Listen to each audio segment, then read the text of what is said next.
মানুষকে নিরাপদে রাস্তা পার করানোর জন্য প্রায় 4 কোটি টাকা খরচ করে বানানো একটি ফুট ওভারপাস যদি মানুষ ব্যবহারই না করে, তাহলে সেই স্থাপনা আসলে কার জন্য? আর 6 বছরের বেশি সময় ধরে যদি সেটি প্রায় কোনো কাজেই না আসে, তাহলে ভুলটা কোথায়, মানুষের নাকি পরিকল্পনার? বিস্তারিত জানবো টাইমস বিশ্লেষণে। চট্টগ্রামের জাকির হোসেন রোডের ডায়াবেটিক্স হাসপাতালের সামনের পথচারী পারাপারের ওভারপাসটি গত 6 বছরের বেশি সময় ধরে প্রায় কোনো কাজেই আসছে না। ওভারপাসের সাধারণ সিঁড়ি খোলা আছে এবং একটি চলন্ত সিঁড়িও চালু করা সম্ভব, তবুও মানুষ এটি ব্যবহার করছেন না। চালক ছাড়া চলন্ত সিঁড়ি বন্ধ থাকলেও পথচারীরা উপর দিয়ে না গিয়ে নিচ দিয়ে ঝুঁকি নিয়ে ব্যস্ত রাস্তা পার হচ্ছেন।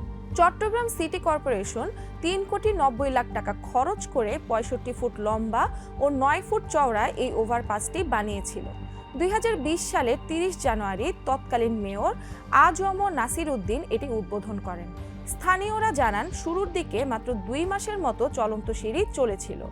এরপর করোনা মহামারী শুরু হলে তা বন্ধ করে দেওয়া হয়, যা আর কখনোই চালু করা হয়নি। চট্টগ্রাম সিটি কর্পোরেশনের কর্মকর্তারা জানান, বেশি বিদ্যুৎ খরচ হওয়ার কারণে চলন্ত সিঁড়ি বন্ধ রাখা হয়েছে।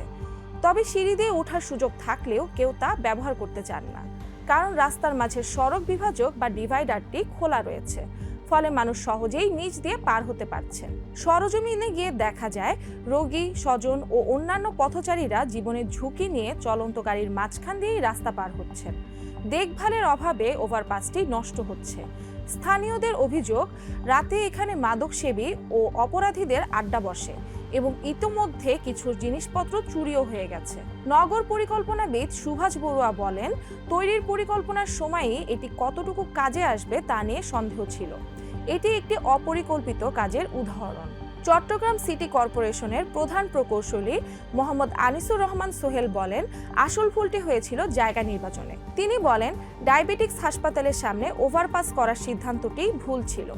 নিচ দিয়ে সহজে পার হওয়ার সুযোগ থাকায় কেউ কষ্ট করে উপরে উঠতে চান না। অচল চলন্ত সিঁড়িটি খুলে অন্য কোথাও লাগানোর জন্য সংশ্লিষ্ট দপ্তরে অনুমতির আবেদন পাঠানো হয়েছে। পাশাপাশি মানুষকে ওভারপাস ব্যবহারে বাধ্য করতে রাস্তার মাঝের খোলা অংশটি বন্ধ করে দেওয়ার পরিকল্পনা চলছে।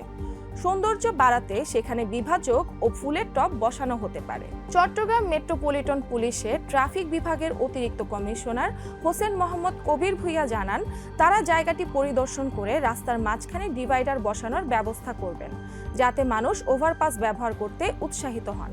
তবে আপাতত এটি ভুল পরিকল্পনার এক দামি উদাহরণ হয়েই দাঁড়িয়ে আছে। সিঁড়িগুলো খালি পড়ে আছে, চলন্ত সিঁড়ি বন্ধ এবং যে উদ্দেশ্যে এটি বানানো হয়েছিল তা সফল হয়নি। নতুন ডিভাইডার বসালে বা সংস্কার করলে এটি সত্যিই মানুষের কাজে আসবে কিনা, সেটি এখন দেখার বিষয়।